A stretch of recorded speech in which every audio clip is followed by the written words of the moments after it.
شیر خدا امیر المومنین حضرت علی کرم اللہ وجہ کی شہادت 20 رمضان کو ہوئی۔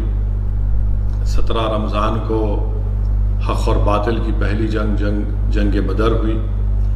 اسی ماہ مبارک میں ہماری امت کی ماں بی بی عائشہ رضی اللہ تعالیٰ عنہ کی وفات ہوئی۔ امام حسن کی رضی اللہ تعالیٰ عنہ شہزاد جنت کی پیدائش ہوئی۔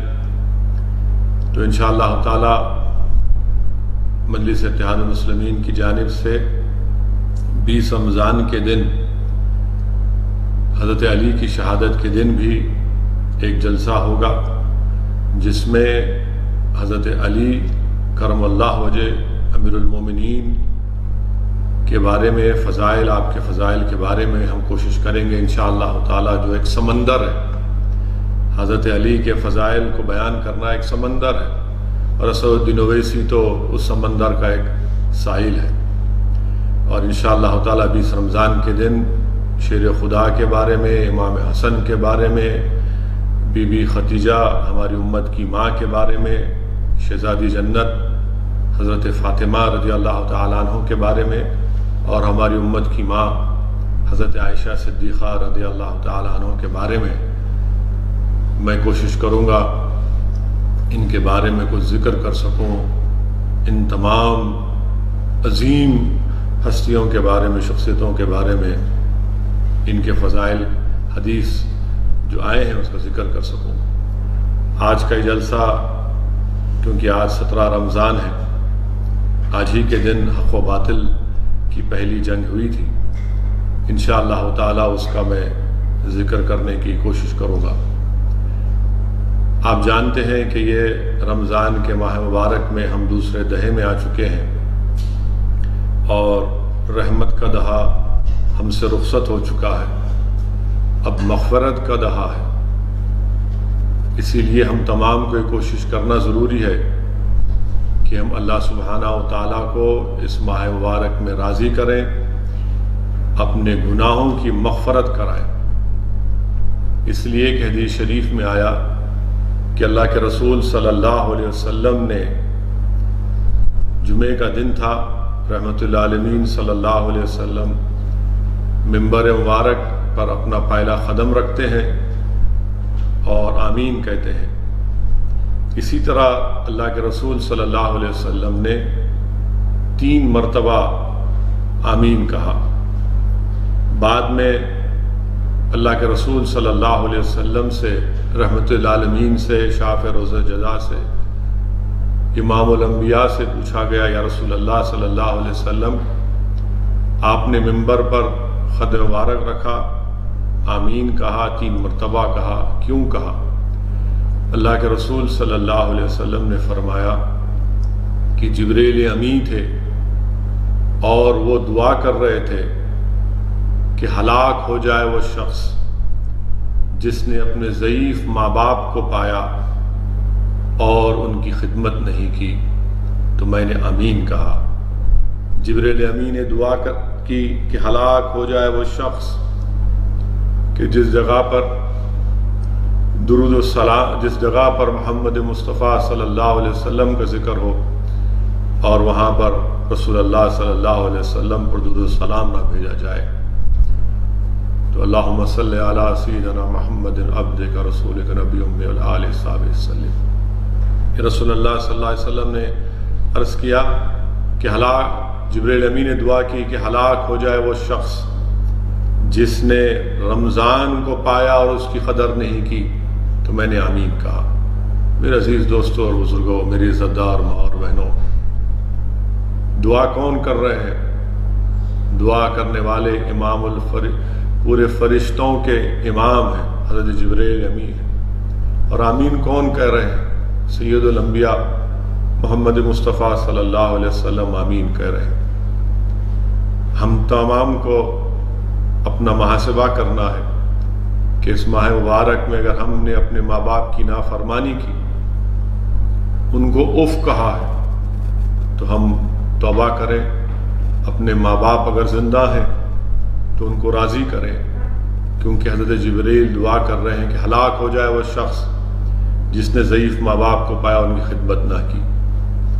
اگر ہم کہیں پر بیٹھے ہیں اور رحمت اللہ علیہ صلی اللہ علیہ وسلم کا ذکر ہوتا ہے، بلکہ ہر وقت آقا کا ذکر ہونا چاہیے، ہر وقت آقا کا ذکر ہونا چاہیے، اور وہاں پر ہم درود السلام نہیں پڑھتے ہیں رحمت اللہ علیہ صلی اللہ علیہ وسلم پر، تو جبریل امین دعا کر رہے ہیں، کملی والے آقا آمین کہہ رہے ہیں۔ اور الحمدللہ اللہ نے ہم کو زندہ رکھا اور یہ ماہ مبارک رمضان عطا کیا، اور ہم کو اللہ نے یہ توفیق بھی دی کہ ہم روزہ رکھیں۔ اور اگر ہم نے رمضان میں اس کی قدر نہیں کر رہے ہیں تو حضرت جبریل دعا کر رہے ہیں کہ ہلاک ہو جائے وہ شخص جس نے رمضان کو پایا، اس کی قدر نہیں کی۔ میرے عزیز دوستوں اور بزرگوں، اسی لیے یہ مغفرت کا دہا ہے۔ ہم تمام کو یہ پوری کوشش کرنی چاہیے کہ ہم اس ماہ مبارک میں جو نزول قرآن کا مہینہ ہے، اس میں ہم روزے رکھیں، پابندی کے ساتھ رکھیں۔ اگر میرے کوئی غیور نوجوان ساتھی کسی بنا پر یا اپنی ان سے غلطی ہوئی ہے روزے نہیں رکھ سکے ہیں، میری آپ سے گزارش ہے کہ فوراً جو رمضان کے ابھی دن باقی ہیں اس کی قدر کرو میرے عزت دار بھائیوں اور بہنوں، اور فوراً آج ہی سے یہ نیت کرو کہ میں رمضان میں روزے رکھوں گا اور اس کی قدر کروں گا، کیونکہ یاد رکھیے میں نے پہلے بھی کہا تھا، آج بھی آپ کے سامنے عرض کر رہا ہوں کہ حدیث شریف میں آیا کہ اللہ کے رسول صلی اللہ علیہ وسلم نے فرمایا کہ اس ماہ مبارک میں جہنم کے دروازوں کو بند کر دیا جاتا ہے، شیاطین کو جھکڑ دیا جاتا ہے، جنت کے دروازوں کو کھول دیا جاتا ہے، اور اس ماہ مبارک کی ہر رات کو، ہر شب میں اللہ سبحانہ و تعالیٰ اپنی شان کے مطابق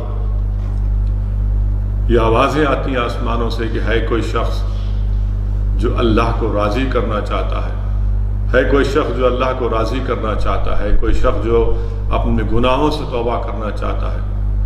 میرے عزیز دوستوں اور بزرگوں، آج اللہ کی رحمت ہم کو تلاش کر رہی ہے، اسی لیے میری آپ سے گزارش ہے کہ اس ماہ مبارک کی قدر کریے۔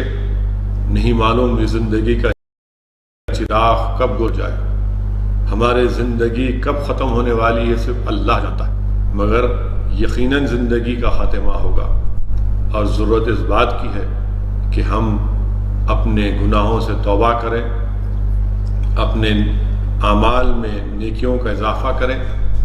اور میں نے جس حدیث شریف کا آپ کے سامنے ذکر کیا کہ اللہ کے رسول صلی اللہ علیہ وسلم جب منبر مبارک قیامت کا دن ہوگا، حساب کتاب ہوگا، میزان ہوگا، حضرت آدم علیہ السلام سبز رنگ کے کپڑے پہن کر اللہ کے عرش کے پاس کھڑے ہوں گے، ایک شخص کو لایا جائے گا اور اللہ حکم فرمائے گا کہ اس کو جہنم میں ڈالو۔ جب فرشتے اس کو جہنم کی طرف لے کر جاتے ہیں تو حضرت آدم علیہ السلام رسول اللہ صلی اللہ علیہ وسلم کو کہتے ہیں کہ محمد صلی اللہ علیہ وسلم دیکھو آپ کو امتی جہنم میں جا رہا ہے۔ اللہ کے رسول صلی اللہ علیہ وسلم دوڑتے ہیں، ان فرشتوں سے کہتے ہیں کہ کیوں میری امتی کو لے کر جا رہے ہو؟ تو فرشتے کہتے ہیں کہ اللہ کا حکم ہے، حکم بجا لانا ہے۔ اللہ کے رسول صلی اللہ علیہ وسلم رحمت اللہ علیہ اللہ کی عرش کی طرف دیکھ کر عرض کرتے ہیں، یا اللہ تو نے جو مجھ سے وعدہ کیا اس کو پورا کر دے۔ اللہ سبحانہ و تعالیٰ فرشتوں کو حکم فرمائے گا کہ محمد صلی اللہ علیہ وسلم نے جو کہا اس حکم کو بجا لاؤ۔ اس شخص کو روکا جائے گا اور اللہ فرمائے گا کہ میں اپنے حبیب کے پاس سے کاغذ کو نکالوں گا، اور اس چھوٹے سے کاغذ کو نکال کر اللہ اس شخص، گنہگار شخص کو جس کو اللہ نے حکم دے دیا تھا جہنم میں ڈالنے کا، اس کے میزان کے، اس کے اعمال کے ترازو میں رکھے گا، اور اچانک اس کے نیکیوں کا پلہ بھاری پڑے گا، اور اللہ فرمائے گا کہ لے کر جاؤ اس کو جنت میں۔ وہ شخص حیران دیکھے گا اللہ کے رسول صلی اللہ علیہ وسلم کی طرف اور کہے گا کہ آپ کون ہیں؟ اتنا نورانی چہرہ آپ کا، آپ کون ہیں؟ تو رحمت اللہ علیہ صلی اللہ علیہ وسلم ارشاد فرمائیں گے کہ میں وہ ہوں جو تو دنیا میں مجھ پر درود السلام بھیجتا تھا، آج اس درود السلام کی وجہ سے اللہ نے تیری مغفرت کر دی۔ میرے عزیز دوستوں اور بزرگوں، یہ درود السلام کی اہمیت ہے کہ جو آج اللہ ہم کو زندہ رکھنے کا موقع عنایت فرما رہا ہے۔ ہم کثرت سے روزے رکھیں، قرآن کریم کی تلاوت کریں، اپنے ماں باپ کو راضی کریں، ان کو اف تک نہ کہیں۔ حدیث شریف میں آیا کہ ایک شخص کے اعمال اس کے میزان میں، ترازو میں برابر ہو جائیں گے، اچانک اس کے گناہوں میں اضافہ ہو جائے گا۔ معلوم ہوگا کہ اس کے گناہوں میں، اس کے اعمال میں اضافہ اس لیے ہوگا کیونکہ اس نے اپنے ماں باپ کو اف کہا تھا۔ صرف اف کی بنیاد پر اس کو اللہ حکم فرمائے گا کہ تو نے اپنے ماں باپ کو اف کہا تھا، اس کو جہنم میں ڈال دو۔ جب اس شخص کو لے کر جایا جائے گا تو اس کا بیٹا کہے گا میں بھی جہنم میں جا رہا ہوں، میری نیکیاں میرے باپ کو دے دو، میری نیکیاں میرے والد کو دے دو، روتے کہے گا۔ تو اللہ سبحانہ و تعالیٰ کی رحمت جوش میں آئے گی۔ اللہ کہے گا کہ جب آج تم میری رحمت سے امید کر رہے ہو تو اللہ سبحانہ و تعالیٰ ان کو معاف کر دے گا۔ میرے عزیز دوستوں اور بزرگوں، میری عزت دار ماں اور بہنوں، حضرت عبداللہ شاہ صاحب قبلہ رحمۃ اللہ علیہ اپنی اس کتاب میں لکھتے ہیں، حضرت موسیٰ علیہ السلام سے اللہ فرمائے گا کہ اے موسیٰ، میں ایک آنے والی قوم کو، ایک امت کو 2 اندھیرے دوں گا اور 2 روشنیاں دوں گا۔ حضرت موسیٰ علیہ السلام پوچھیں گے اللہ 2 اندھیرے کون سے ہیں؟ تو اللہ سبحانہ تعالیٰ فرمائے گا 2 اندھیرے، ایک خبر کا اندھیرا ہوگا اور ایک جس دن حساب کتاب ہوگا وہ اندھیرا ہوگا۔ اور ان 2 اندھیروں کو دور کرنے کے لیے اللہ حضرت موسیٰ سے کہا کہ میں ان کو قرآن دوں گا اور ان کو رمضان دوں گا۔ حضرت موسیٰ عرض کریں یا اللہ تو مجھے اس میں کیوں نہیں پیدا کر دیتا؟ تو اللہ فرمائے کہ نہیں موسیٰ علیہ السلام سے اللہ عرض کرے گا کہ وہ بہت بعد میں آنے والی امت ہے۔ میرے عزیز دوستوں اور بزرگوں، خبر کا اندھیرا، حشر کے میدان کا اندھیرا کیسے دور ہوگا؟ اللہ حضرت موسیٰ سے عرض فرما رہا ہے کہ قرآن سے اور رمضان سے اندھیرے دور ہوں گے۔ مجھے یہاں پر امام احمد بن حنبل رحمۃ اللہ علیہ کا واقعہ یاد آ رہا ہے کہ امام احمد بن حنبل رحمۃ اللہ علیہ خواب میں اللہ سے پوچھتے ہیں کہ یا اللہ تجھ سے قریب ہونے کی سب سے بہترین عبادت کیا ہے؟ تیرے مقرب بندوں کی بہترین عبادت کیا ہے؟ تو آواز آتی ہے کہ جو قرآن کی تلاوت کرتا ہے۔ امام احمد بن حنبل رحمۃ اللہ علیہ عرض کرتے ہیں یا اللہ کیا سمجھ کر پڑھنے سے یا بغیر سمجھے پڑھنے سے بھی؟ تو آواز آتی ہے کہ کوئی سمجھ کر پڑھے یا اگر سمجھ کر نہ بھی پڑھے، وہ عبادت، وہ قرآن کی تلاوت اس کو اللہ سے قریب کرتی ہے۔ میرے عزیز دوستوں اور بزرگوں، میرے غیور نوجوان ساتھیوں، اپنی زندگیوں پر غور کرو میرے نوجوانوں۔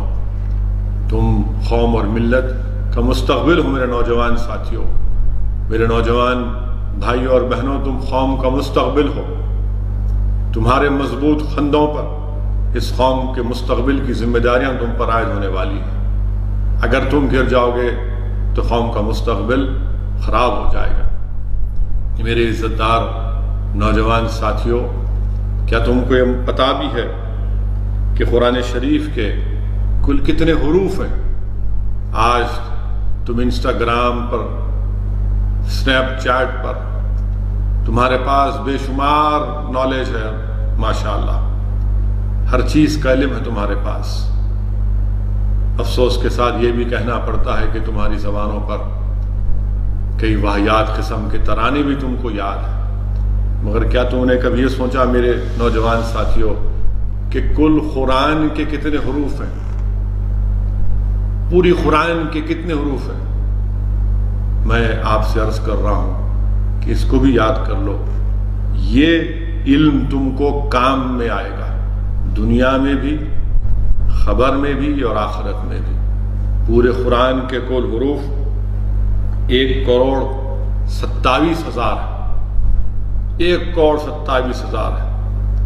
ایک قرآن کی آیت پڑھو 100 گنا ثواب ملے گا، درجات بلند ہوں گے، گناہ اتنے معاف ہوں گے۔ تو اس لیے یہ جو رمضان کا مبارک مہینہ ہے، آپ قرآن کریم کی کثرت سے تلاوت کریے، اور جو لوگ روزے رکھتے ہیں الحمدللہ ان کو حدیث شریف میں آیا، ان کو خوشخبری دی جا رہی، جب حساب کتاب کا دن ہوگا، جب خبروں سے ہم تمام کو اٹھایا جائے گا، اس دن ان نیک بندوں کو جو روزہ دار ہیں ان سے کہا جائے گا، آواز دی جائے گی، اللہ فرشتوں سے کہے گا کہ میرے نیک بندے ہیں، یہ بھوکے پیاسے ہیں، ان کو فوراً یہیں پر کھانا کھلاؤ، ان کو پانی پلاؤ۔ میرے عزیز دوستوں اور بزرگوں، اسی لیے اللہ سبحانہ و تعالیٰ قرآن کریم کے سورہ الحاقہ میں فرمائے گا جب قیامت قائم ہوگی تو اللہ فرمائے گا کھاؤ اور پیے مزے کرو جو تم نے دنیا میں نیک اعمال کیے تھے۔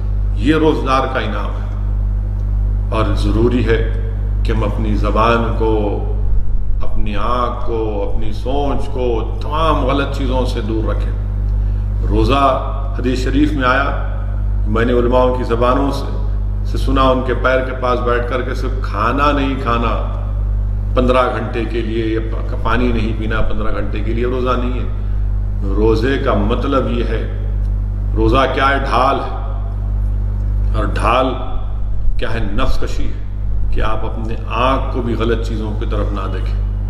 اگر سیل فون ہے تو نیوز کی حد تک، یا پھر قرآن کریم کی تلاوت کی حد تک، مگر اگر آپ وہی پرانی روش پر ہیں تو پھر میرے بھائی کیسے ہوگا؟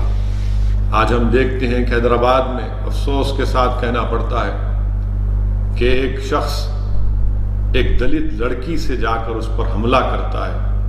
رمضان کا مہینہ ہے، نام اتنا بڑا نام اور کام اتنا بڑا گندا، اور وہ بھی مبارک مہینے میں۔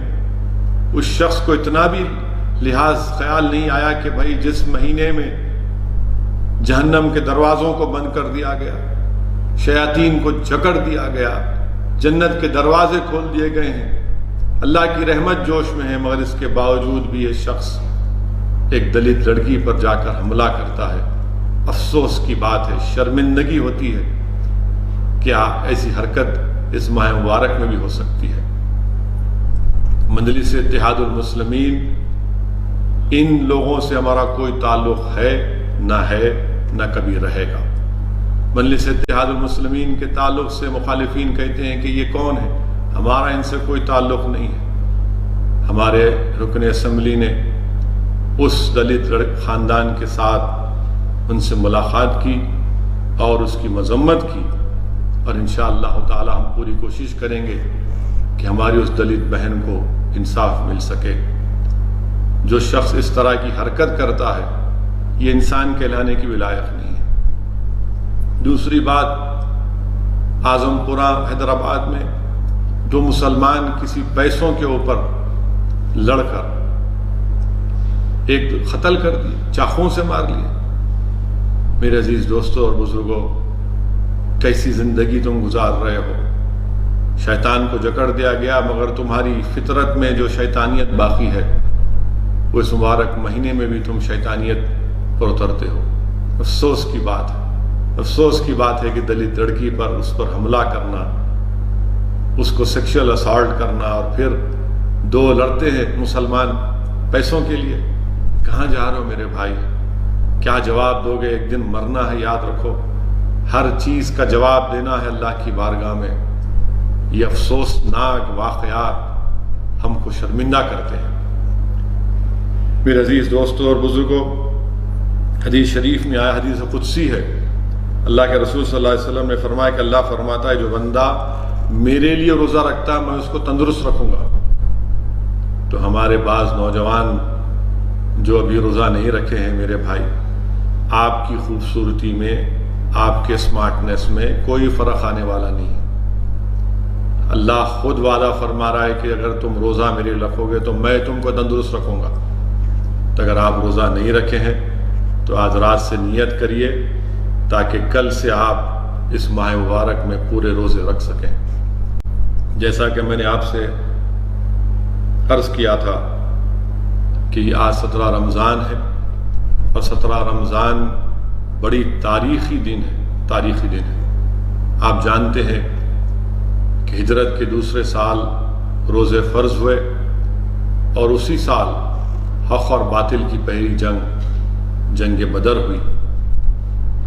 علماء کرام نے یہ فرمایا کہ اس کا پس منظر یہ ہے کہ بدر کے مقام پر ایک بدر بن حارث نامی شخص رہتا تھا، تو وہ جگہ اس کے نام سے منسوب ہو گئی۔ شیخ عبدالحق محدث دہلوی ایک اور روایت لکھتے ہیں، شیخ عبدالحق محدث دہلوی رحمۃ اللہ علیہ لکھتے ہیں کہ اس جگہ پر ایک کنواں تھا جس میں چاندنی رات کے دن بدر کامل یعنی چاند بڑا خوبصورت نظر آتا تھا، تو لوگ چاندنی رات میں اس کنویں کے پاس جا کر اس کنویں میں بدر کامل کو دیکھتے تھے، اسی لیے اس مقام کا نام بدر پڑا۔ یہ اللہ کے رسول صلی اللہ علیہ وسلم کے غزوات میں سے ایک بہت ہی اہم اور بہت ہی خاص غزوہ ہے، اس لیے قرآن میں اس کو یوم الفرقان کہا گیا۔ وہ حق اور باطل کی کھلی فرق کا دن ہے، وہ مسلمان اور مشرکین کے درمیان میں کھلی فرق کا دن ہے، اسی لیے اس کو قرآن کریم میں یوم الفرقان کہا گیا۔ 17 رمضان کے دن اللہ سبحانہ و تعالیٰ نے ایک چھوٹی جماعت کو ایک بڑی طاقتور جماعت پر غلبہ عطا کیا۔ جنگ بدر کا پس منظر اگر آپ دیکھیں گے تو علماء کرام نے لکھا، بلکہ میں نے جامع نظامیہ کے ایک عظیم عالم دین کی کتاب میں پڑھا جو فرانس میں جا کر اپنی زندگی گزارے، جنہوں نے فرانس میں جا کر فرینچ زبان میں، یہ جامع نظامیہ کے عالم دین فرانس گئے اور فرینچ زبان میں قرآن کریم کا ترجمہ کیا۔ وہ اپنے ایک لیکچر میں یہ کہتے ہیں کہ جنگ بدر کا پس منظر بتاتے ہیں کہ جنگ بدر سے پہلے ہجرت ہوئی اور رسول اللہ صلی اللہ علیہ وسلم مکے سے مدینے کو ہجرت کیے، اور مکے میں صحابہ کرام پر بہت ظلم کیا گیا۔ کئی واقعات ہیں، اگر ہم سیرت کی کتابوں میں پڑھیں گے کہ کیسے صدیق اکبر کو کعبے کے صحن میں آپ پر ظلم کیا گیا، کیسے صحابہ کرام پر حضرت بلال کو گرم ریت پر لٹا کر گرم پتھر رکھ دیے جاتے، کبھی حضرت بلال کے گلے میں رسی ڈال کر بچوں کے ہاتھ میں رسی دی جاتی، اللہ کے رسول صلی اللہ علیہ وسلم کو کیسی تکالیف دی گئی، صحابہ کرام کی جائیدادوں کو، ان کے مال کو، ان کے گھروں کو ضبط کر لیا گیا تھا، اور وہ جب ہجرت کر کے مدینہ شریف کو گئے تو اللہ کے رسول صلی اللہ علیہ وسلم نے مدینے میں ایک سلطنت کو قائم کیا۔ اللہ کے رسول صلی اللہ علیہ وسلم نے ایک سلطنت کو قائم کیا، اور تمام قبیلوں سے اللہ کے رسول صلی اللہ علیہ وسلم نے ان کو سمجھایا، سمجھوتے کیے، اور اس کے بعد اللہ کے رسول صلی اللہ علیہ وسلم رحمۃ اللہ علیہ نے کہا کہ مکے سے تجارت کا کام یمن کی طرف ہو سکتا ہے مگر شمال کی طرف نہیں، کہ جو تجارت کا مال مشرکین مکے سے لے کر جاتے تھے شام کی طرف، اللہ کے رسول صلی اللہ علیہ وسلم نے کہا کہ نہیں، یہ جو مدینے سے ہو کر راستہ جاتا ہے ہم آپ کو تجارت کا مال لے کر جانے نہیں دیں گے، کیونکہ اس کا پس منظر میں نے آپ کے سامنے بیان کیا۔ میرے عزیز دوستوں اور بزرگوں، مگر اس زمانے میں ایسے ہائی ویز نہیں تھے، کوئی جی پی ایس نہیں تھا، لوگ راستے سے چلے آتے تھے، مگر رسول اللہ صلی اللہ علیہ وسلم نے یہ فیصلہ لیا کہ تجارت کو روک دی جائے گی، معاشی طور پر ان کو بھی تنگی پیدا کی جائے گی، اور اللہ کے رسول صلی اللہ علیہ وسلم نے اپنے جاسوسوں کو ان راستوں پر بھیجایا کہ دیکھو کہ مکے سے کوئی تجارت کا قافلہ تو نہیں جا رہا ہے شام کی طرف۔ اللہ کے رسول صلی اللہ علیہ وسلم کو معلوم ہوا کہ کثیر سامان کے ساتھ ایک قافلہ جا چکا ہے اور وہ واپس مکے کو آ رہا ہے۔ اللہ کے رسول صلی اللہ علیہ وسلم نے فوراً صحابہ کرام کو بتایا کہ دیکھو اگر یہ قافلہ جو تجارت کا مال لے کر اگر مکے کو پہنچے گا تو اسلام اور مسلمانوں کے خلاف اور تکالیف کے منصوبے بنائے جائیں گے، اس کو روکنا ہے۔ رسول اللہ صلی اللہ علیہ وسلم نے صحابہ کرام کو حکم دیا کہ چلیے نکلو اپنے گھروں سے، اللہ سلامت درجات کو بلندی فرمائے۔ صحابہ کرام نے لاکھوں سلام ہمارے صحابہ کرام، وہ فوراً اپنے گھروں سے نکلے۔ اللہ کے رسول صلی اللہ علیہ وسلم نے اللہ کی بارگاہ میں یہ دعا کی کہ یا اللہ میرے صحابی کے پاس سواری نہیں ہے تو ان کو عزت کے مطابق ان کو سواری دے دے۔ اللہ کے رسول صلی اللہ علیہ وسلم نے دعا کی اللہ سے، یا اللہ ہمارے جسموں پر کپڑے نہیں ہے، ہم کو کپڑے دے دے۔ دعا کی کہ اللہ رزق نہیں ہے تو رزق دے دے، عزت سے نواز دے۔ اللہ کے رسول صلی اللہ علیہ وسلم نے یہ دعا کی، صحابہ کرام نے رضوان اللہ تعالیٰ اجمعین رسول اللہ صلی اللہ علیہ وسلم کے حکم کی تعمیل کے لیے بجا لانے کے لیے اپنے اپنے گھروں سے نکلے۔ اللہ کے رسول صلی اللہ علیہ وسلم نے جاسوس بھی روانہ کر دیے تھے اپنے کہ معلوم کریں یہ قافلہ کہاں سے آ رہا ہے۔ اس قافلے کی قیادت ابو سفیان کر رہے تھے جو اب اس وقت تک اسلام کو قبول نہیں کیا تھا۔ اللہ کے رسول صلی اللہ علیہ وسلم نے بدر سے آگے دو پہاڑیوں کے درمیان میں وہاں پر رکے تھے، اور پھر ابو سفیان کو بھی معلوم ہو گیا تھا کہ محمد صلی اللہ علیہ وسلم کے جاسوس ہمارا تعاقب کر رہے ہیں۔ وہ بدر کو پہنچنے سے پہلے اپنے قافلے کو روک کر بدر شہر میں آئے، اس کنویں کے پاس آئے اور آ کر لوگوں سے پوچھا کہ کیا یہاں پر محمد صلی اللہ علیہ وسلم یا ان کے ساتھی آئے ہیں؟ تو لوگوں نے کہا کہ نہیں۔ پھر وہ کنویں کے پاس گئے اور کنویں کے پاس انہوں نے اونٹ کی مینگنیوں کو دیکھا، اور فوراً ابو سفیان نے ان مینگنیوں کو اٹھایا اور ان کو توڑا تو دیکھا کہ اس میں سے کھجور کی گٹلیاں نکل رہی ہیں۔ تو ابو سفیان نے کہا کہ یہ مدینے والوں کے اونٹ ہیں اور ضرور رسول اللہ صلی اللہ علیہ وسلم ہمارا تعاقب کر رہے ہیں۔ ابو سفیان نے فوراً ساحلی راستے سے اپنے قافلے کو لے کر نکلے، مگر اس سے پہلے وہ ایک زمزم غفاری ایک شخص کو تیز رفتار اونٹ پر بٹھا کر اس کو مکے کی طرف روانہ کیا اور کہا کہ جاؤ اور جا کر مکے میں اہل قریش کو مشرکین کو بتا دو کہ محمد صلی اللہ علیہ وسلم ہمارا راستہ روکنے کے لیے نکل پڑے ہیں۔ وہ زمزم غفاری تیز اونٹ پر نکلتا ہے مکے کی طرف، اور ابو سفیان جو اس وقت تک اسلام کو قبول نہیں کیے تھے وہ ساحلی راستے سے تیزی سے اپنے تجارت کے قافلے کو لے کر نکلتے ہیں۔ وہیں پر مکے میں حضرت عاتکہ رضی اللہ تعالیٰ عنہ اللہ کے رسول صلی اللہ علیہ وسلم کی پھوپھی ہیں، وہ ایک خواب دیکھتی ہیں اور خواب میں یہ دیکھتی ہیں کہ اونٹ پر بیٹھ کر لوگ مکے کو آ رہے ہیں اور آ کر پکار کر کہہ رہے ہیں کہ اہل قریش اے مشرکین تیار ہو جاؤ کہ تمہاری تباہی اور بربادی کا دن آنے والا ہے۔ حضرت عاتکہ نے یہ خواب حضرت عباس کو سنایا، حضرت عباس نے یہ خواب ابو جہل کو سنایا تو ابو جہل ناراض ہوا اور ابو جہل پکار کر کہا کہ عباس، آپ کے خاندان میں آپ کے پاس محمد صلی اللہ علیہ وسلم نے نبوت کا دعویٰ کیا، اب کیا تمہاری عورتیں بھی نبوت کا دعویٰ پیش کریں گی؟ نعوذ باللہ۔ اور اس نے کہا اگر 3 دن کے اندر یہ خواب پورا نہیں ہوگا تو میں بنو ہاشم کو دروغہ جھوٹا قرار دوں گا۔ تو واقعات میں آئے کہ تیسرے دن زمزم غفاری مکے کو پہنچا، اور اس زمانے میں ایک خطرے کا سگنل یہ ہوتا تھا کہ کہ اگر کوئی شخص خطرے کا پیغام یا سگنل یا میسیج دیتا تو وہ کہتا کہ میرے اونٹ کے ناک اور کان کٹے ہوئے.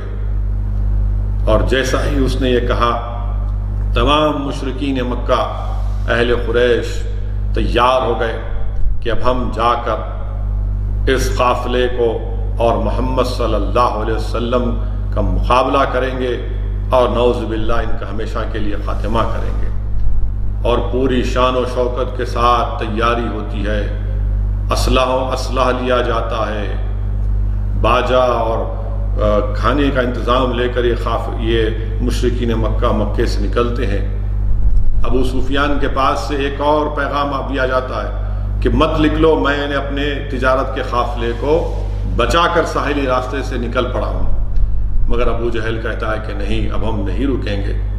اللہ کے رسول صلی اللہ علیہ وسلم اس جو بدر کے وادی میں تھے نکل کر بدر کے شہر میں آ کر صحابہ کرام سے مشورہ کرتے ہیں اور اللہ کے رسول صلی اللہ علیہ وسلم عرض کرتے ہیں کہ مجھے جبریل امین نے آ کر عرض کیا ہے کہ اللہ سبحانہ و تعالیٰ نے ہم کو یہ پیغام دیا ہے کہ اگر آج ہم مقابلہ کریں گے ان لوگوں سے تو اللہ ہم کو کامیاب کرے گا. اللہ کے رسول صلی اللہ علیہ وسلم مشورہ کرتے ہیں. حضرت صدیق اکبر ابو بکر صدیق رضی اللہ تعالیٰ عنہ عرض کرتے یا رسول اللہ ہم آپ کے حکم کے انتظار میں ہیں.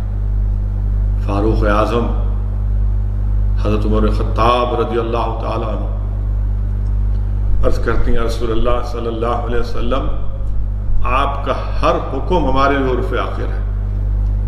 حضرت مقداد کھڑے ہو کر عرض کرتے ہیں یا رسول اللہ صلی اللہ علیہ وسلم ہم قوم موسیٰ کی طرح نہیں ہیں جنہوں نے کہا تھا کہ موسیٰ آپ اور آپ کا خدا جا کر لڑو، ہم آپ کے ساتھ ہیں. حضرت سعد بن معاذ کھڑے ہوتے ہیں اور کہتے ہیں رسول اللہ اگر آپ ہم کو صلی اللہ علیہ وسلم اور اگر آپ ہم کو کہیں گے کہ سمندر میں کود جاؤ ہم سمندر میں کود جائیں گے. اللہ کے رسول صلی اللہ علیہ وسلم آپ تمام کے لیے دعا کرتے ہیں اور اللہ کے رسول صلی اللہ علیہ وسلم اس جگہ کو منتخب کرتے ہیں کہ یہ جگہ ٹھیک ہے، یہیں پر ہم ان کا ٹھہر کر مقابلہ کریں گے. اور اللہ کے رسول صلی اللہ علیہ وسلم رات کے اندھیرے میں صحابہ کرام سے فرماتے ہیں کہ کل اس جگہ پر عتبہ مارا جائے گا، ابو جہل مارا جائے گا، اور ان جگہوں کی نشاندہی کرتے رحمۃ اللہ علیہ صلی اللہ علیہ وسلم. اللہ کے رسول صلی اللہ علیہ وسلم کے لیے ایک عریش بنائی گئی، چھوٹی سی جھوپڑی، چھوٹا سا مقام ایک بنایا گیا تھا. اللہ کے رسول صلی اللہ علیہ وسلم رات بھر اس میں اللہ سے دعا کرتے ہیں. حدیث شریف میں آیا، سیرت کی کتابوں میں آیا کہ اللہ کے رسول صلی اللہ علیہ وسلم رو رو کر گر گڑا کر دعا کرتے ہیں کہ اللہ اگر کل یہ لوگ شکست کھا جائیں گے تو صبح قیامت تک تیرا نام لیوا کوئی نہیں ہوگا، تیرا کلمہ توحید بلند کرنے والا کوئی نہیں ہوگا. واقعات میں آیا کہ اللہ کے رسول صلی اللہ علیہ وسلم پر رقت طاری ہو جاتی دعا کرتے کرتے کہ اللہ کے رسول صلی اللہ علیہ وسلم کے کھندے مبارک سے چادر گر جاتی ہے تو صدیق اکبر جو ساتھ کھڑے ہیں وہ کہ صدیق رضی اللہ تعالیٰ عنہ اللہ کے رسول صلی اللہ علیہ وسلم سے جا کر اس کے رسول اللہ صلی اللہ علیہ وسلم اللہ ضرور آپ کو غالب کرے گا، اللہ ضرور آپ کو کامیاب کرے گا. اور جب صبح ہوتی ہے تو اللہ کے رسول صلی اللہ علیہ وسلم جہاد پر ایک مختصر سا خطبہ دیتے ہیں اور پھر مسلمانوں کی صفوں کو سیدھا کرتے ہیں. شیخ محدث عبداللہ خدیلوی رحمۃ اللہ علیہ اپنی کتاب مدارج النبوہ میں یہ واقعہ لکھ رہے ہیں. اللہ کے رسول صلی اللہ علیہ وسلم کے ہاتھ میں ایک تبر کی لکڑی ہے اور فوج کی صفوں کو رسول اللہ صلی اللہ علیہ وسلم سیدھا کر رہے ہیں. اس میں ایک صحابی تھی حضرت سواد رضی اللہ تعالیٰ جن کا پیٹ تھوڑا بڑا تھا. تو اللہ کے رسول صلی اللہ علیہ وسلم نے ان کے پیٹ پر ہلکی سی ضرب ماری اور کہا کہ اے سواد لائن میں آ کر ٹھہر جاؤ. کیا کہا کہ اے سواد لائن میں آ کر ٹھہر جاؤ.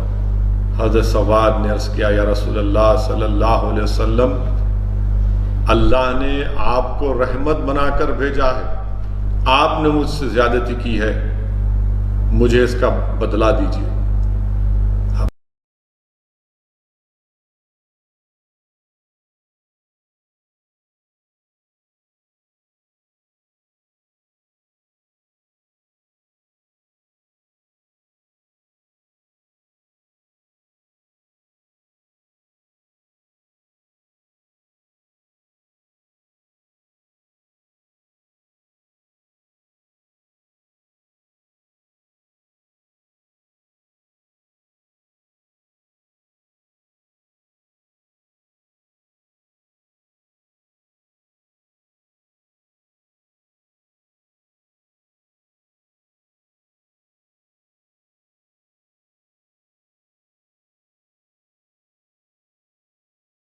صلی اللہ علیہ وسلم میری موت میرے سامنے ہے، میری زندگی کی آخری گھڑی ہے، اور میں چاہتا ہوں کہ آپ کے جسم کو بوسہ لے لوں۔ اللہ کے رسول صلی اللہ علیہ وسلم حضرت سواد کے لیے دعا فرماتے ہیں۔ میں جب کبھی بھی اس واقعے کو پڑھتا ہوں تو ایک عجیب کیفیت اور ایک عجیب محبت، یہ کیسی محبت صحابہ کرام رضی اللہ تعالیٰ کو اللہ کے رسول صلی اللہ علیہ وسلم سے تھی کہ کل جنگ ہونے والی ہے، اور اس عاشق رسول کو فکر اس بات کی کہ میں کیسے جا کر رحمت اللہ عالمین صلی اللہ علیہ وسلم کے جسم مبارک کو بوسہ لے لوں۔ میرے عزیز دوستوں اور بزرگوں، یہ دین ہم کو کسی کے محلوں سے چمن سے نہیں ملا، یاد رکھیے۔ اللہ کے رسول صلی اللہ علیہ وسلم کی سیرت میں ایک اور واقعہ آیا، بلکہ شیخ محدث عبداللہ دہلوی رحمۃ اللہ علیہ مدارج النبوہ میں لکھتے ہیں، دو بھائی تھے، حضرت معاذ اور معوذ رضی اللہ تعالیٰ عنہ۔ اللہ کے رسول صلی اللہ علیہ وسلم نے بڑے بھائی کو شامل کر لیا جہاد میں، فوج میں۔ چھوٹے بھائی نے کہا، رسول اللہ صلی اللہ علیہ وسلم میں عمر میں اپنے بھائی سے چھوٹا ضرور ہوں، مگر آپ ہم دونوں میں کشتی کرا کر دیکھ لیجئے، ریسلنگ کرا کر دیکھ لیجئے، میں ان سے زیادہ طاقت رکھتا ہوں۔ اللہ کے رسول صلی اللہ علیہ وسلم مسکراتے ہیں۔ دونوں بھائیوں میں کشتی ہوتی ہے، ریسلنگ ہوتا ہے۔ چھوٹا بھائی بڑے بھائی کان میں کہتا ہے کہ دیکھو، اللہ کے رسول صلی اللہ علیہ وسلم نے آپ کو اس جہاد میں شرکت کرنے کی اجازت دے دی، مجھے اس سے محروم مت رکھو، تم ہار جاؤ۔ تو بڑا بھائی زمین پر گر جاتا ہے۔ اللہ کے رسول صلی اللہ علیہ وسلم یہ جانتے ہیں، مسکراتے ہیں اور دونوں کو شامل کر لیتے ہیں۔ میرے عزیز دوستوں اور بزرگوں، اللہ کے رسول صلی اللہ علیہ وسلم کو جس جگہ پر جو جگہ بنائی گئی تھی، اللہ کے رسول صلی اللہ علیہ وسلم وہاں پر ٹھہر کر جنگ کی جب آغاز ہوتی ہے، حق اور باطل کی پہلی جنگ، آپ اندازہ لگائیے کہ مشرکین مکہ کے پاس 950 سے زائد لوگ، اور اللہ کے رسول صلی اللہ علیہ وسلم کے ساتھ صرف 312 یا 313۔ آپ سوچئے میرے عزیز دوستوں، میری نوجوان ساتھیوں، میری ماں اور بہنوں، کہ اللہ کے رسول صلی اللہ علیہ وسلم کے ساتھ صرف 8 تلواریں، 10 اونٹ، 2 گھوڑے، اور مشرکین مکہ کے پاس 200 گھوڑے، 200 گھوڑے، ہر اعتبار سے طاقتور، یعنی ایک ایک دن ایک ایک اونٹ کو، یعنی 9 اونٹ کو ذبح کرتے تھے تاکہ اپنے فوج کو کھلایا جا سکے۔ اور اللہ کے رسول صلی اللہ علیہ وسلم کے ساتھ یہ ہیں 10 اونٹ، 8 تلواریں اور 2 گھوڑے۔ کیا پیغام ہم کو ملتا ہے؟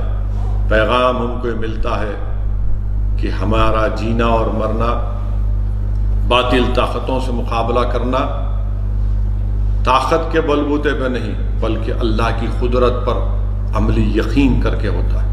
اور وہی نظارہ دنیا کو دکھایا گیا کہ کیسے اللہ سبحانہ و تعالیٰ پر ٹوٹ توکل کیا گیا۔ اللہ کے رسول صلی اللہ علیہ وسلم کی دعائیں کہ اللہ اگر آج یہ لوگ شکست کھا جائیں گے تو کل صبح قیامت تک تیرا کوئی نام لیوا نہیں ہوگا۔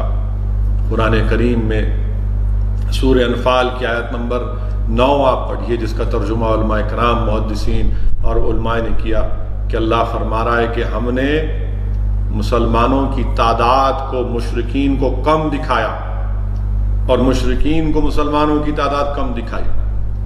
علماء کرام نے تفسیر میں کہا کہ اللہ یہ چاہتا تھا کہ مسلمانوں کے دل و دماغ میں مشرکین کا، ان کی تعداد اس لیے کم دکھائی کہ ان کے دلوں میں ان کا خوف نہ پیدا ہو، اور مشرکین کو مسلمانوں کی تعداد اس لیے کم دکھائی تاکہ مکمل طور پر مسلمانوں کی صفوں میں آ جائیں اور اس کے بعد ان کا خاتمہ ہو سکے۔ سورہ بقرہ میں ایک اور اللہ کی مدد کا ذکر، جس کا علماء کرام نے ذکر کیا کہ اللہ سبحانہ و تعالیٰ نے مسلمانوں کی تعداد مشرکین کو زیادہ دکھائی اور ان کا ڈر اس میں پیدا کیا۔ سورہ انفال کی آیت میں ایک اور جگہ پر اللہ سبحانہ و تعالیٰ قرآن میں ذکر کر رہا ہے کہ اللہ نے ملائکہ فرشتوں کو نازل کر کے مسلمانوں کی تائید کی، مسلمانوں کو اس جنگ میں کامیاب کیا۔ پھر سورہ انفال میں ایک اور جگہ پر اللہ سبحانہ رسول اللہ صلی اللہ علیہ وسلم نے جنگ بدر میں جب اپنے ہاتھوں میں کنکریاں اٹھا کر مشرکین مکہ کی طرف پھینکتے تھے اور کہتے تھے رحمت اللہ علیہ زبان مبارک سے کہ شاہت الجو شاہت الجو شاہت الجو، تو اللہ سبحانہ و تعالیٰ فرما رہے ہیں کہ میرے حبیب وہ آپ نہیں ہم پھینک رہے تھے۔ میرے عزیز دوستوں اور بزرگوں، اللہ سبحانہ و تعالیٰ نے ایک اور مدد کی مسلمانوں کی کہ بارش کو نازل کیا، بارش کو نازل کیا۔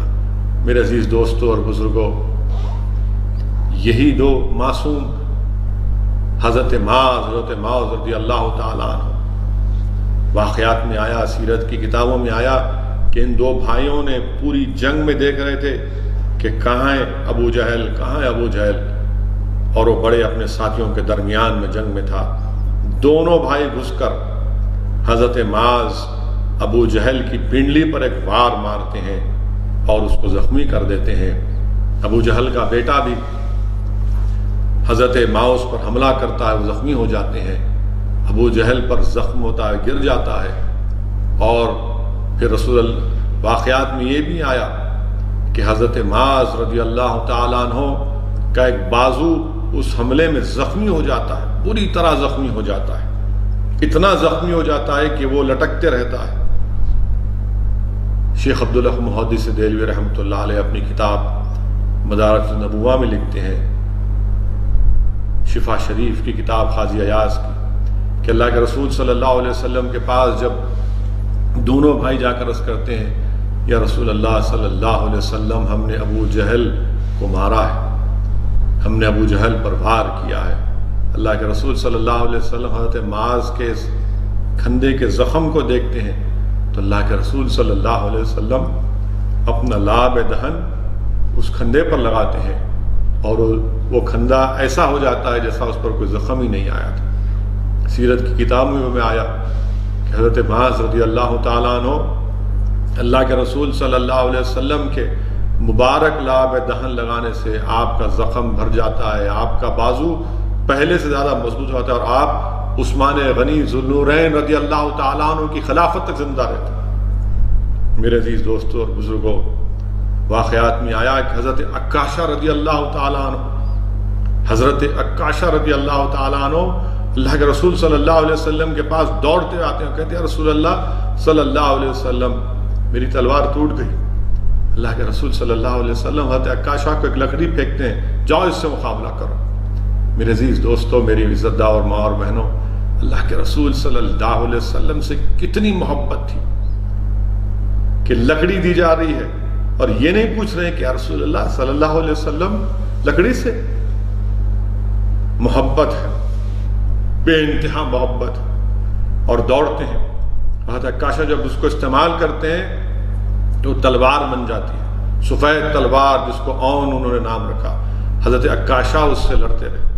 میرے عزیز دوستوں اور بزرگوں، یہیں پر ہم کو یہ بھی معلوم ہوتا ہے حضرت بلال رضی اللہ تعالیٰ عنہ، وہ ظالم عمیر بن خلف جو آپ پر ظلم ڈھاتا تھا، حضرت بلال اس کا بھی تعاقب کرتے ہیں اور اس سے کہتے ہیں کہ تو مجھ کو تکالیف دیتا تھا، آج میں تجھ کو بخشوں گا نہیں۔ میرے عزیز دوستوں اور بزرگوں، جنگ بدر میں 14 صحابی شہید ہوئے اور مشرکین کے 70 سے زیادہ لوگ مارے گئے، 70 سے زیادہ لوگ۔ یہ حق اور باطل کی پہلی جنگ، یہ اللہ کی ذات پر ٹوٹ توکل کرنے کی پہلی تفسیر، پہلے ایگزامپل۔ ارے بتایا جا رہا ہے کہ ہم صرف قوت پر نہیں بلکہ قدرت پر پہلے بھروسہ رکھتے ہیں، ہم صرف طاقت پر نہیں بلکہ اللہ کی قدرت پر بھی بھروسہ رکھتے ہیں۔ میرے عزیز دوستوں اور بزرگوں، میرے غیور نوجوان ساتھیوں، جب تک جذبہ شہادت زندہ تھا ہمارے سروں پر عزت کے تاج رکھے جاتے تھے، اور جب سے ہمارے دلوں سے دنیا کی محبت، موت کا ڈر پیدا ہو گیا، رہن جس کو حدیث شریف میں اللہ کے رسول صلی اللہ علیہ وسلم نے فرمایا، ذلت اور رسوائی ہمارا مقدر بنتے جا رہی۔ میرے غیور نوجوان ساتھیوں، ہم میں بہترین سائنسدان تھے، ہم میں بہترین میتھمیٹیشین تھے، ہم ساری دنیا کا حساب کرتے تھے، آج دنیا ہمارا حساب کر رہی ہے۔ ہم میں بہترین طبیب ڈاکٹرز تھے، ہم دنیا کا علاج کرتے تھے، آج ہمارا علاج کرنے کے لیے اسپتال کے لوگ تیار نہیں ہیں۔ اس لیے ہم صرف مسلمان ہیں، ہمارے جسموں پر کپڑے نہیں ہیں، ہم دنیا کے اترے ہوئے کپڑے پہننے پر مجبور ہیں۔ جب قرآن نے ہم کو ایک بہترین امت قرار دیا تو پھر آخر یہ رسوائی کیوں، یہ کمزوری کیوں، یہ بے عزتی کیوں؟ یہ اس لیے میرے عزیز دوستوں اور بزرگوں کہ ہم نے اپنے منصب کو بھلا دیا۔ اپنے منصب کو یاد رکھو اور ہمیشہ اللہ کی ذات پر بھروسہ کرو۔ کوئی تعجب کی بات نہیں ہے کہ اللہ سبحانہ و تعالیٰ دوبارہ فرشتوں کو نازل کر کے ہماری مدد کرے۔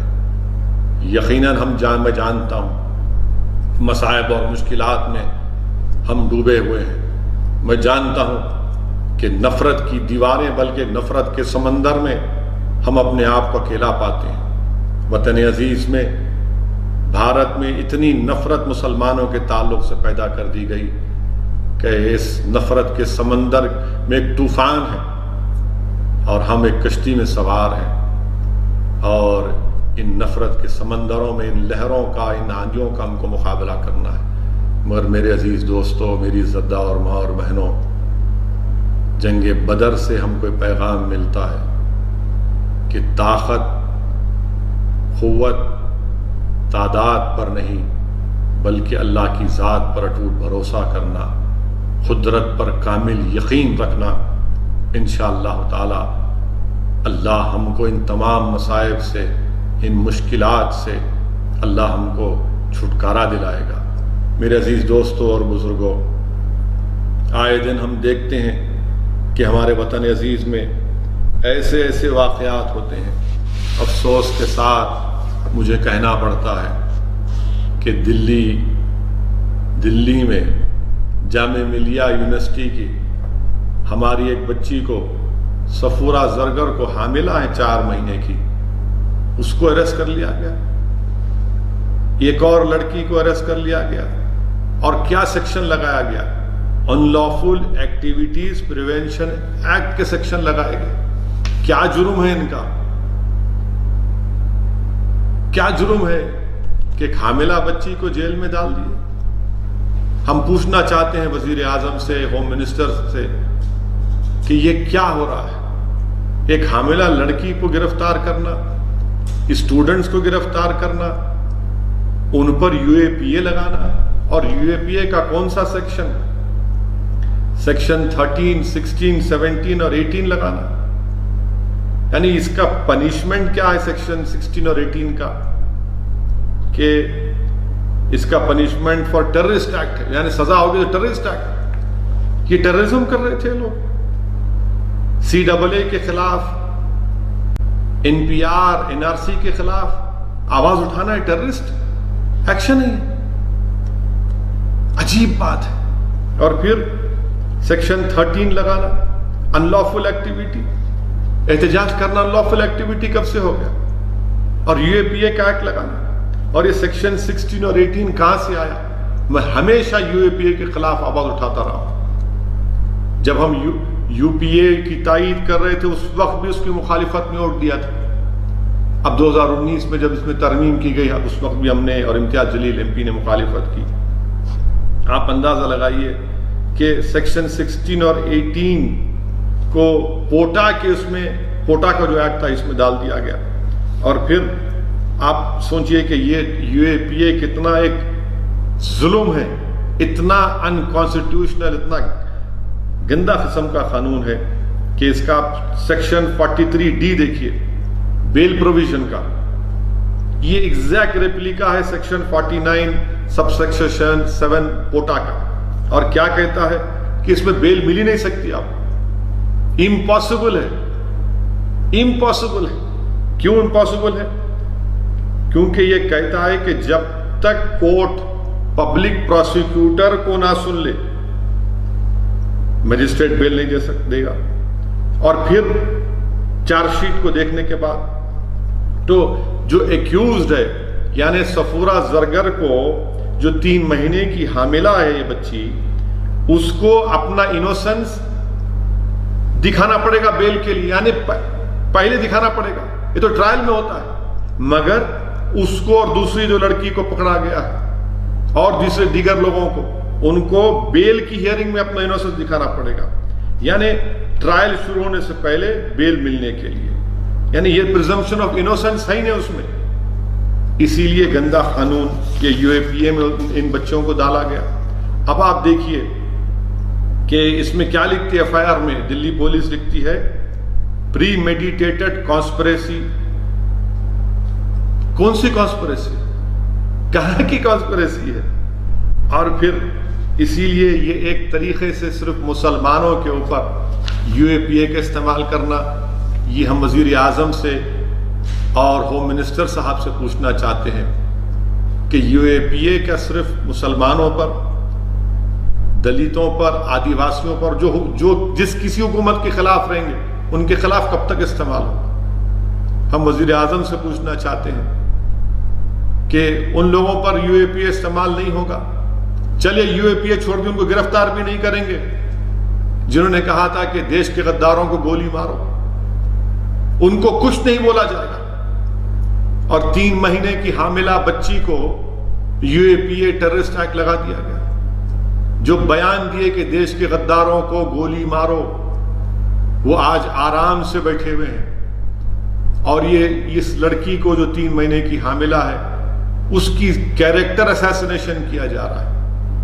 آپ بتائیے، ظفر الاسلام صاحب جو دلی کے مائنورٹیز کمیشن کے چیئرمین ہیں، ان کے اوپر سیڈیشن کا کیس، ارے آخر کے کہاں جائے گا یہ؟ انہوں نے جو ٹویٹ کیا تھا اس میں انہوں نے خود کہا کہ اس ملک کے موجودہ کووڈ کی وجہ سے میں اس کو واپس لیتا ہوں، مگر جو بنیادی بات انہوں نے کہی تھی اس پر کون سا سیڈیشن لگائیں گے آپ؟ کہاں سے لگائیں گے؟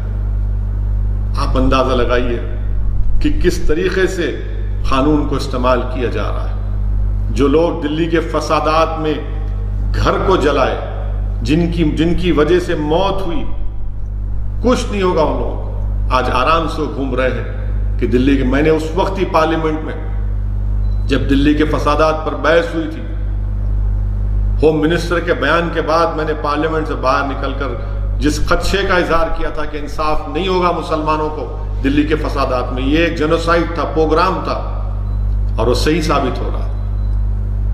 آج صفورہ زرگر کے اوپر، وہ بچی کے اوپر اس طرح کا یو اے پی اے کے سیکشنز کو استعمال کرنا، اس سے کیا انصاف ہونے والا ہے؟ کیا سی ڈبل اے کا پروٹیسٹ میں حصہ لینا، N P R N R C کے حصہ لینا، کوئی کون سا یہ یو اے پی اے لگا دیں گے آپ ان کے اوپر؟ افسوسناک بات ہے، بڑی افسوسناک بات ہے۔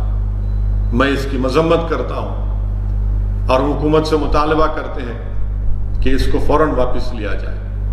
تیسری اہم بات کہ ہمارے وطن عزیز میں کووڈ وائرس کی وجہ سے لاک ڈاؤن چل رہا ہے، لاک ڈاؤن چل رہا ہے، مارچ میں شروع ہوا، اب لاک ڈاؤن چل رہا ہے۔ تلنگانہ میں 29 مئی تک لاک ڈاؤن رہنے والا ہے۔ میں شروع دن سے کہہ رہا ہوں، میں نے اس پر آرٹیکل بھی لکھا، قانون دانوں سے مشورہ کر کے، کہ یہ لاک ڈاؤن انکانسٹیٹیوشنل ہے۔ آپ national disaster management act, epidemic act کے تحت گورنمنٹ آف انڈیا پورے ملک میں لاک ڈاؤن نہیں ڈال سکتی، یہ فیڈرلزم کے خلاف ہے، یہ اسٹیٹ سبجیکٹ ہے۔ مجھے نہیں معلوم کہ اسٹیٹ گورنمنٹس خاموش کیوں ہیں۔ افسوس سے اس بات کا ہے کہ دلی چیف منسٹر، ان کے ہی دلی مائنورٹیز کمیشن کے اوپر کیس بک ہوتا ہے، ایک لفظ نہیں بولتے دلی کے چیف منسٹر۔ آپ کیا خاموشی ہے آپ کی؟ یہ اتنی خاموشی، آپ نے ان کو نامزد کیا، آپ کی سرکار نے ان کو نامزد کیا ہے۔ 72 ایئر اولڈ ہے وہ آدمی، آپ بتائیے۔ اور پھر یہ لاک ڈاؤن کی وجہ سے جتنے ہمارے مائیگرنٹ لیبررز ہیں جو خاص طور سے